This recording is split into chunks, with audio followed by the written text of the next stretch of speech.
Still, optimistic, always optimistic, but again, solar and realistic. He's in Australia, so I don't know if it's more complicated. Maybe. Yeah, I haven't met many in Canada. Are we live? We're not live, but backup's on. Yes. Okay. Ready to roll? Well, Guess I think we probably should start, and we've got a quorum, right? Yes. Good show. Morning, everyone. Welcome. Morning, John. Morning, Jen. Welcome to Wes, particularly for making the trip over from Vancouver, and to Cheryl, who's our new liaison with the provincial government. So welcome, both of you. We have quite a lot to go through, so we'll just get on, and we have a hard finish at just before 11:30 because Chris, I think, has to get 11:30. So we'll try and get done by 11:30. Yeah, I have to get 11:30 ferry. Yeah, usually 2 hours as well, so most we like to do. Morning. Hi, Michelle. Michelle. Hi, how are you? So, approval of the agenda, anybody got anything to say on that? Adoption of the minutes from last time? Motion to approve. Oh yes, motion to approve the agenda. Seconded. Seconded, Robin. Adoption of the minutes, minutes from the last meeting. The only note that I had was super, super minor, so I don't know if it's even worth putting in there, but my action item was to create an invitation list for the Business Summit, and it was actually creating an invitation, not a list, so I don't know if that matters. But they are different things. Yeah, very different. Because I did not make a list. Oh. I'm counting on you to have a list. I did. I went off the EDC mailing list. Perfect. But I'm probably going to try to get some of your construction workers onto that list. Okay. We can talk about that after. Yeah. And Steph, I have a couple names for you. Excellent. Where is it? Oh shoot, sorry, I just read it and I should have marked it. Yeah, I'll find it and give it to you later, but that was the only minor thing for me.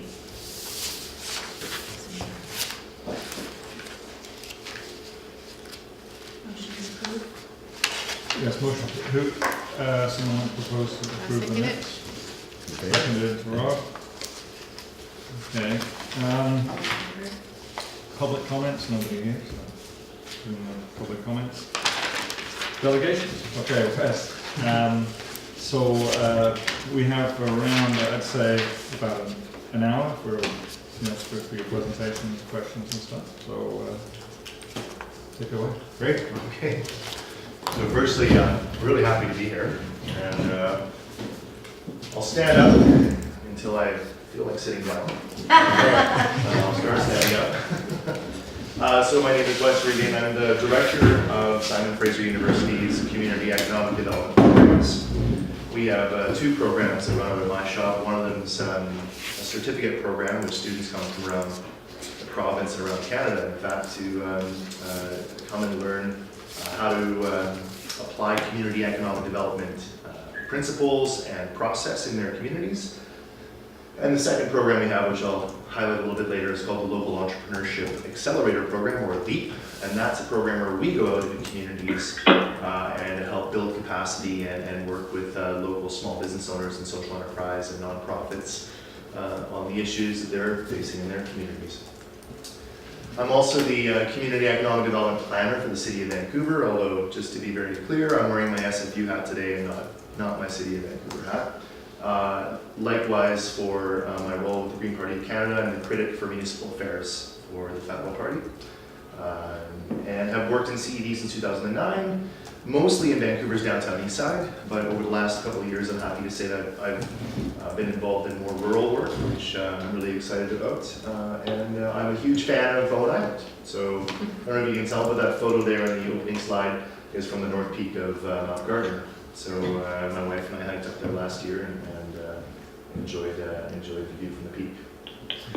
So I wanted to start by just, I understand that there's been discussions around whether or not the municipality wants to hire a full-time staff person, or what kind of community economic development can be engaged in moving ahead here. So I wanted to start by just sort of differentiating traditional economic development from community economic development to sort of situate us in that.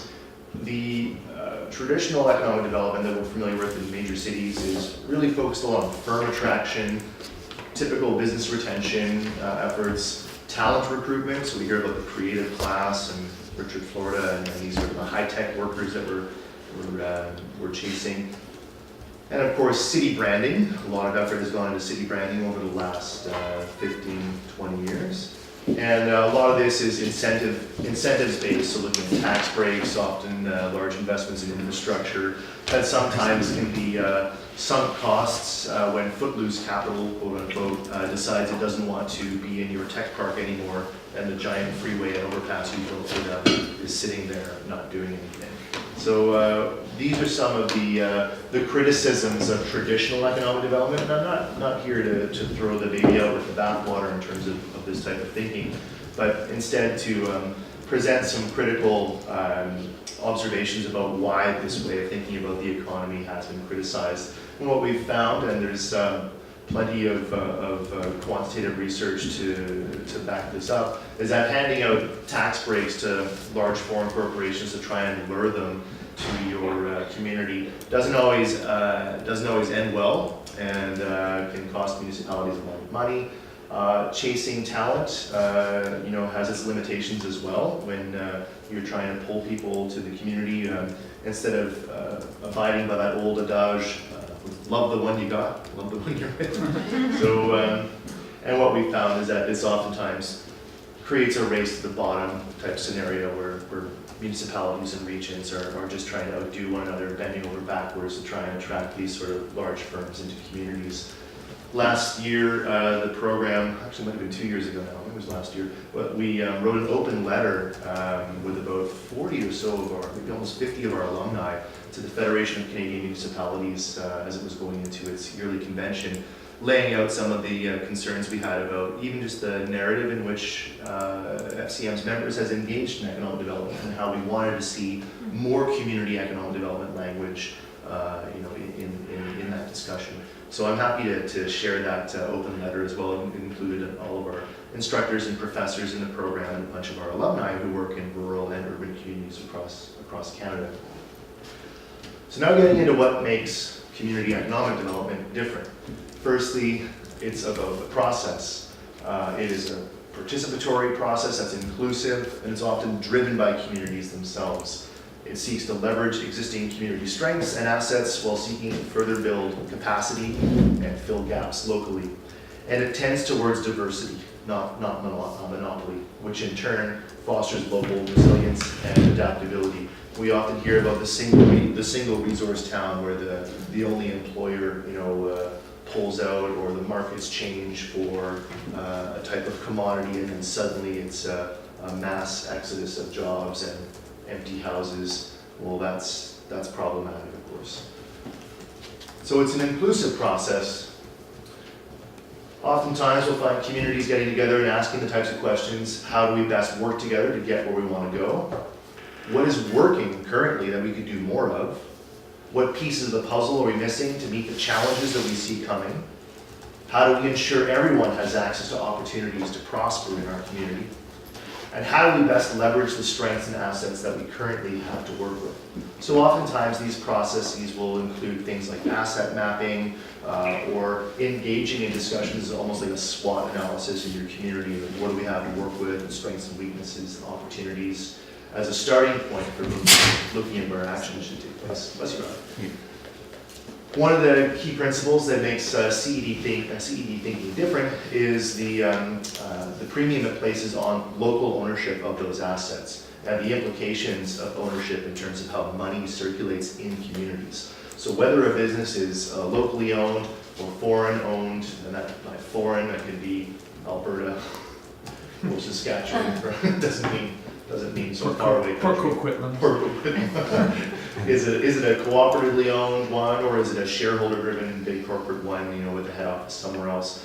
And so we've seen community investment models that have grown over time to try and strengthen local ownership of assets, including investment cooperatives, crowdfunding as a new vehicle for investment.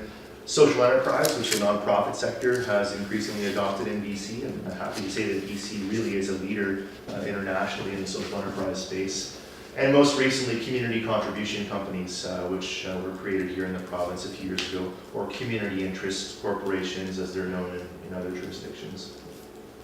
And this is because research has shown over the years, and if you're interested in knowing more about this, Civic Economics is a firm in the United States that's done a lot of research with regional government, local government, independent booksellers association, independent hardware store associations, in actually opening the books and looking at how money circulates differently when you have a foreign-owned, corporate-owned chain store with its consolidated supply chains and its centralized payment processing and legal and whatever else, versus an independent business that relies on the local accountant, the local payroll company, the local credit union, whatever it might be. And so they're circulating money in communities in very different ways. And the multiplier effect from the independent businesses has been seen to be 2.5 to 3 times higher in communities than the chain stores. And here in BC a few years ago, CUPE actually engaged in a campaign called the 10% Shift, which was looking at the implications of buying local in terms of generating revenue for municipalities, and of course what that meant for CUPE staff who rely on those revenues. So what we've seen over the years is a lot of efforts in communities to celebrate and promote buying local as a strong pillar of community economic development programming, if you will. So here in BC, of course, we've got the BC Buy Local campaign. In a smaller, more rural context, one of our graduates from the program, Amy Corey, started Small Town Love up in Prince George, and so just smaller communities are really celebrating the diverse, unique types of businesses in that context.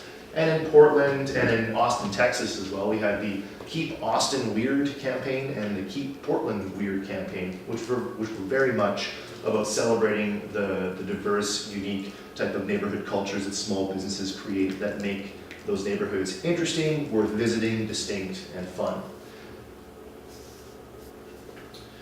So at SFU, one of the programs we offer that I mentioned earlier is the LEAP program, the Local Entrepreneurship Accelerator Program. And this program really seeks to help build capacity in rural communities with small business owners. Over the last couple of years, we've also had nonprofits who have been looking to create new sorts of revenue models that are based on social enterprise development.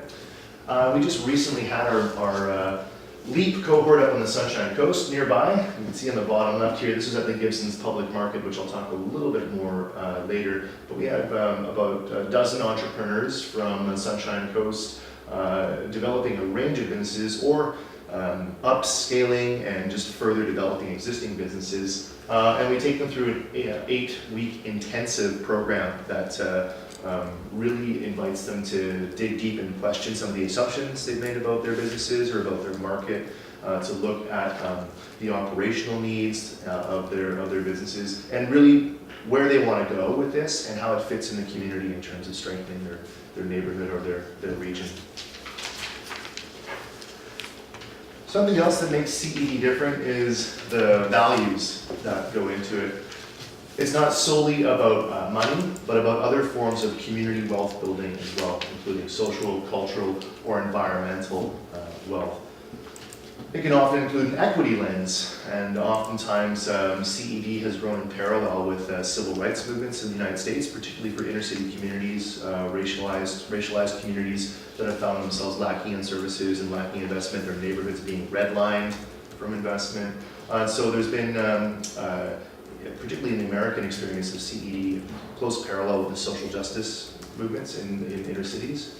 Here in Canada, and the SFU CED program in particular, I'm very pleased to say, has similarly adopted an equity and justice approach, but in particular through a reconciliation lens. And just recently, we worked with the Tides Canada Foundation, who generously offered up a subsidized sponsored tuition program for students who are coming in from rural communities, particularly around the Skeena watershed. And so we have students from Kiskioks and Hazelton and a lot of smaller communities who've come down to take the certificate program and who will be heading back there, looking to diversify their employment base and diversify their economy in general there. And so along that line, one of the things that makes CED different is outcomes and measurement. We're not just purely looking at things like GDP or GNP or even just productivity numbers or employment numbers, because life is more nuanced than that. And so a lot of times the aim of community economic development is not to ask what we can do for the economy to grow GDP or to grow whatever it is, but what is the economy doing for us?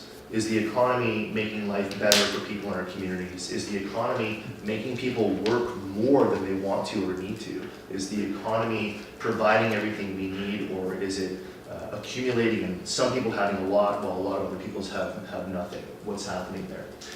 Is it taking an undue toll on the environment? Are we losing access to natural capital in our communities because of the drive for growth and for a single bottom line type of thinking? So community economic development, the way we value and measure things has been communicated in different ways. A few of these here are Rawson's Donut on the left, which is developed in the UK. In the middle, something closer to home. This is demonstrating value, which often works with social enterprise and nonprofits to blend how you evaluate your program in terms of keeping it financially sustainable, but also how's your mission being communicated along that line too. And not to get too high level here, but switching the way we think about even measuring our national economic health in terms of looking at things like the genuine progress indicator as opposed to GDP, which would tell us far more about how well people are living and how the economy is helping to power those sort of outcomes. So really thinking about prosperity differently. It's not just about how much money is in the economy. It's about what is the economy doing for people in our community. So here are some case studies that I wanted to touch on.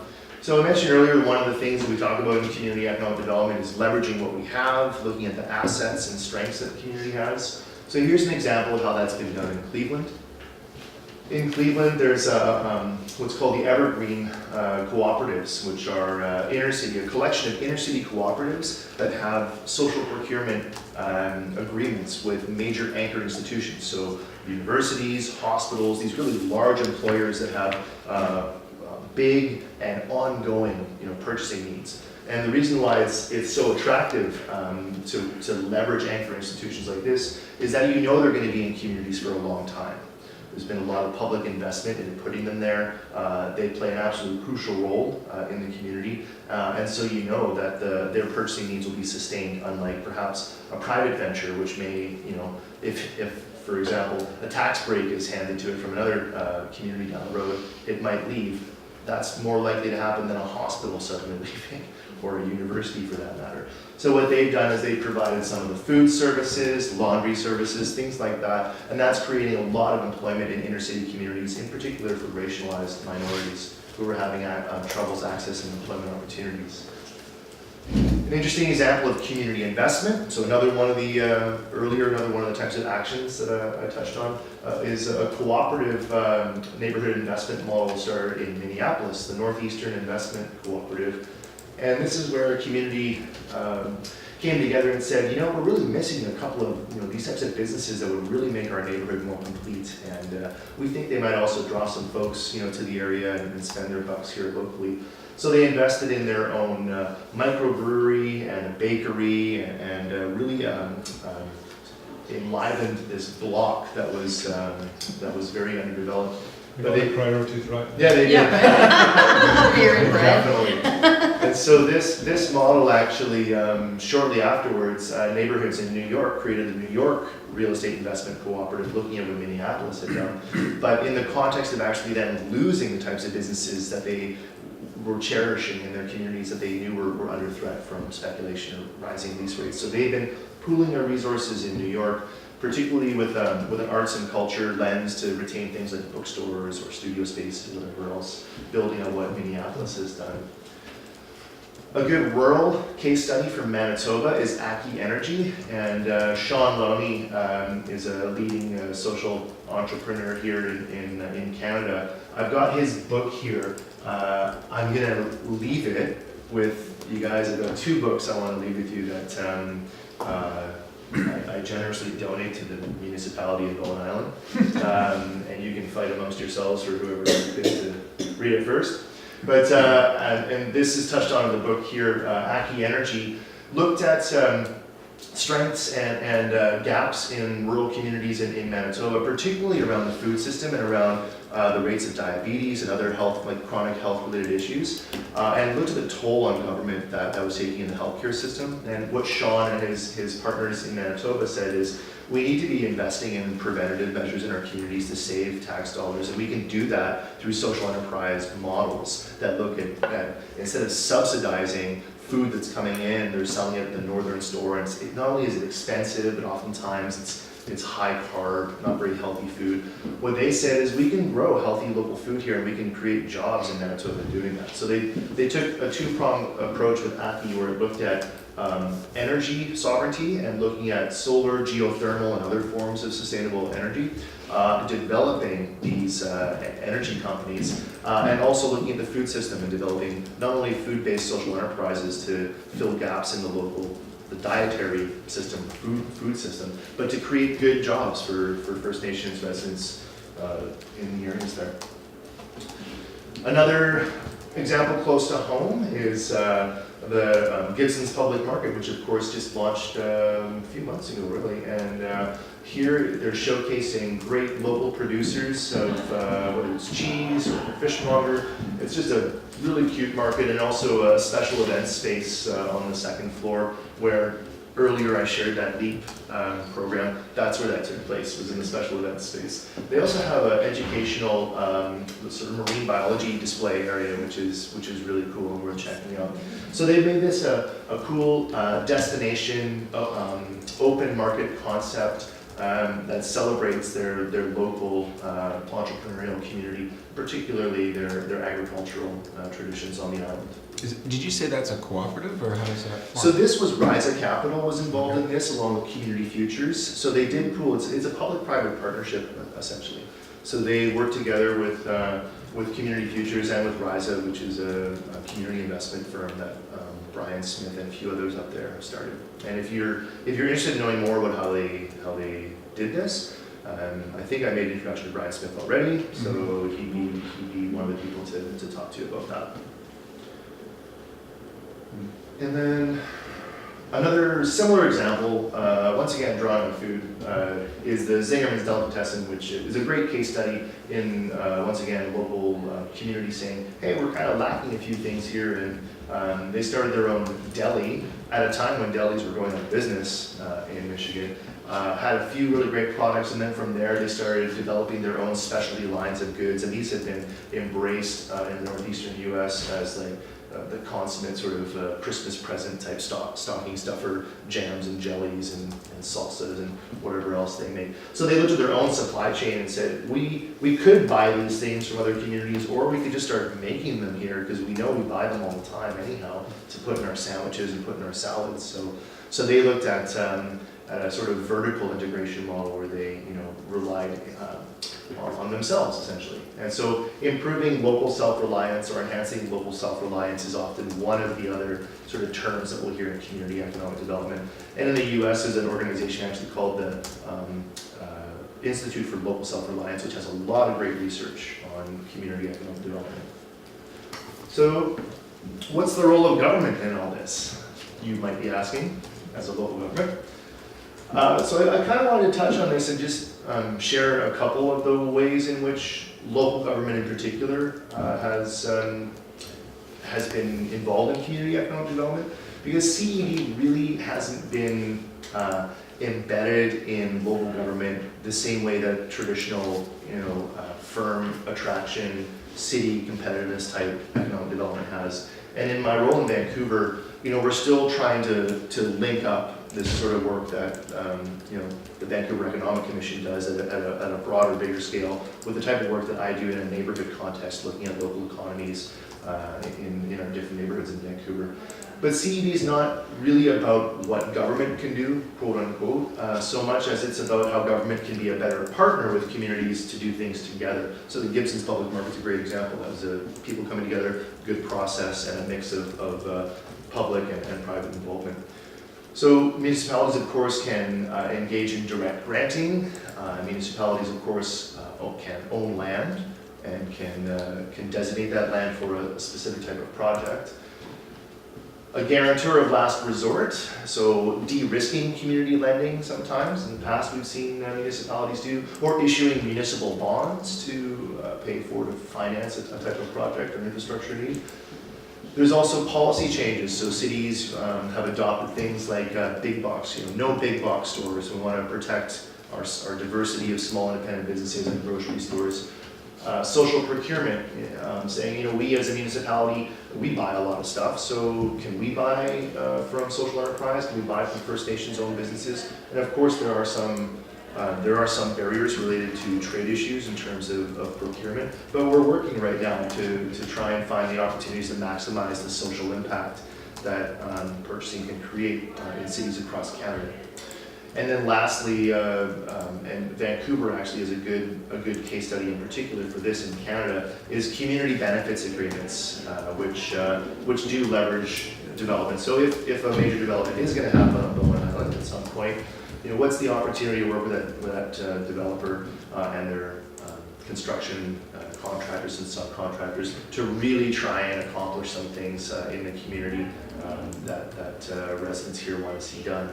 Who needs jobs right now? Who needs to be trained up? Who needs to be given opportunities? And what kind of businesses can really benefit from that development? And so investing in a staff person or an organization to ensure that this sort of work is not done off the side of someone's desk is worth considering. And I understand that Bowen is questioning, these sort of things and how to invest in this, or where to invest in this, or whether to invest in this possibly.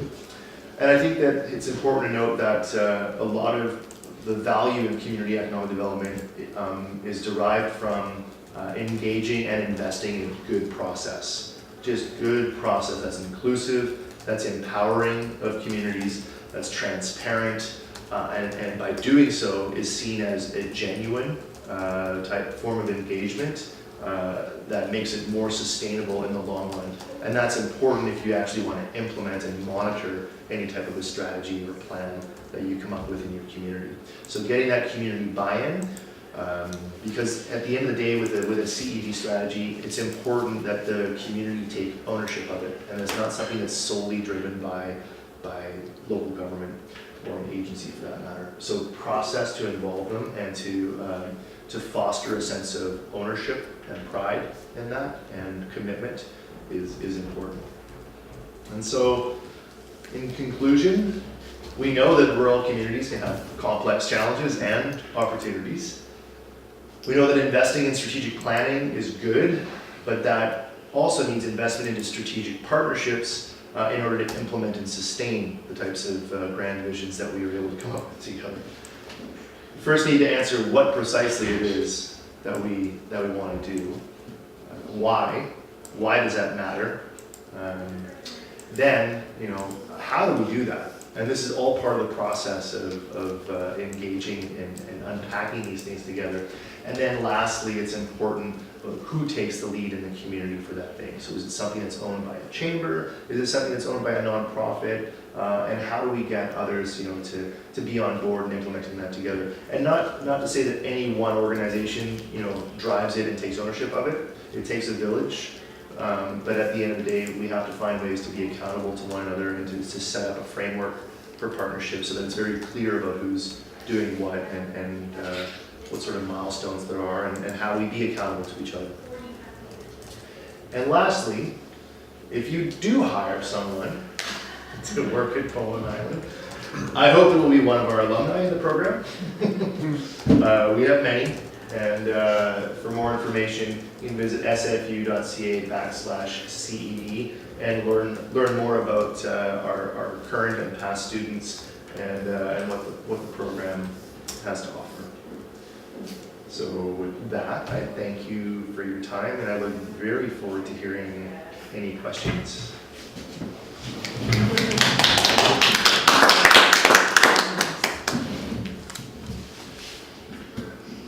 Talk a little bit more about how the kind of is there tension between the community economic development and the other economic development? For example, suppose we got together here and everyone in the community thought we would like to have, affordable organic food or something like that. There's already on this island at the general store, and there's a more expensive, much more expensive, sort of organic store. I can see that those businesses would not be too happy about that. How does that? Sure. So I think that once again it comes down to the process piece, because if there was some sort of a community engagement process and people like, we want a more affordable organic food, I think an important starting point would be like, well, we have these 2 grocery stores. How do we do that with what we have to work with? And are they interested in being a part of that? And so it's that list again of what is it that we want to do, why do we want to do that, and how, why, or how, who. So working with what you have is, I think, really crucial in terms of like that's your starting point. And if you don't have that, then it's the conversation about how do we fill that gap. And it could be maybe you do need to attract someone to come here, or it could be maybe we have some capacity building and some infrastructure to put in place to fill that gap on our own. But I think it comes down to the types of questions that you ask in that process and identifying what it is you have to work with first.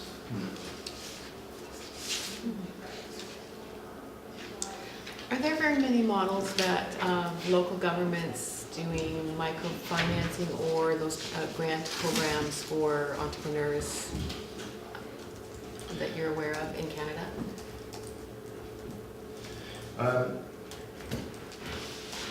I'm not, in terms of direct granting, our experience in Vancouver, for example, prohibits us from granting to privately owned businesses. So our granting is focused largely in the nonprofit and social enterprise sector. So the question of the role of nonprofit retail or social enterprise retail in filling community retail or other types of light industrial gaps is an interesting question that's arisen lately, and we're seeing more and more of these social enterprises in Vancouver fulfilling community retail and light industrial needs. But for the microfinance piece too, I mean, we've done things like facade grant programs, and revitalization programs have used revitalization tax exemptions that are allowable under the charter, both for local government and Vancouver charter. But there hasn't been a lot of type of like direct financing of this stuff from municipalities that I'm aware of. Municipal bonds have been used for certain projects. That is probably the most common form of financing for anything. Otherwise, it's been, in Vancouver again, we relied a lot on Van City Community Foundation and Van City Credit Union to do a lot of the type of investment into the private sector space with businesses that are trying to achieve social impact.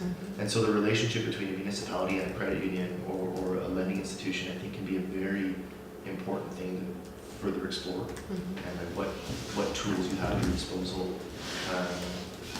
Earlier I did mention that the tax break subsidy model, of course, is often criticized. But I don't think that that means it should be thrown out the window, because it's one of the few tools municipalities really have in terms of or changing mill rates or whatever it is that that we have to work with. So the financing issue I leave largely to the credit unions and banks, and unless you're talking about using municipal bonds for a large scale project, there's not a lot beyond granting to nonprofits and social enterprises that I'm aware of. But I can look into that further and see if any of our other folks in the program have some examples. Or even loan programs where there's low interest rate loans available Yeah, for entrepreneurs or I startups. can't give an answer on that one off the top of my head. I believe that there are some examples. I mean, I know once again in Vancouver it's been de-risking. So instead of the municipality lending, the municipality says, well, we'll guarantee, you get the loan from the bank and we'll put something in escrow, or we'll put it in whatever, Right. and that can help. So municipality's not necessarily lending directly, but it's saying, we'll backstop at least maybe half of this or something, and that's been a way to de-risk some types of investment. You mentioned light industrial as one of the areas. So are there specific light industrial projects that you have in mind when you say that? Or? Yeah, so a good example of light industrial in a social enterprise context would be something like take TradeWorks, which is a social enterprise in Vancouver, started probably close to it's at least 20 years old, and they actually built a lot of. So they do a lot of woodworking. They build a lot of furniture. They built the podiums and a lot of the gift boxes for the Olympics in Vancouver in 2010. And so they operate on light industrial space, in Strathcona, and they teach people about barriers to employment, woodworking skills, and like shop skills, and increases their employability, in other types of. And they sustain themselves largely on something. So BC Housing, for example, has bought furniture from TradeWorks, and that's a good social procurement example of like government supporting a social enterprise. And I think the Olympics in general, a lot of good social procurement examples happen through the games. So that would be an industrial example. Is there another one I can draw from? We actually had one thinking about on Bowen. Around our tourism industry, where when we were starting initially last year with moving forward an idea called Villages of Venue to kind of consolidate a bunch of different services and offerings so that Bowen Island could remain the way it looks but actually act like a hotel. And so a couple of the things that came out from there was one was a laundry, the idea of a laundry co-op. And either running it as an enterprise or running it as a co-op. And so that one was that. These are still kind of bubbling away. They're still on the books a little bit. And the other one was a procurement and storage place for large bulk supplies that we have to go off island to bring in, but to be able to bring them in here and then create like a shared storage spot so that bed and breakfast operators don't have to buy 400 toilet paper rolls when they go to town, but they can invest in a common pot of toilet paper rolls and help themselves to them, that they're stored somewhere on the island, which means they don't have to travel into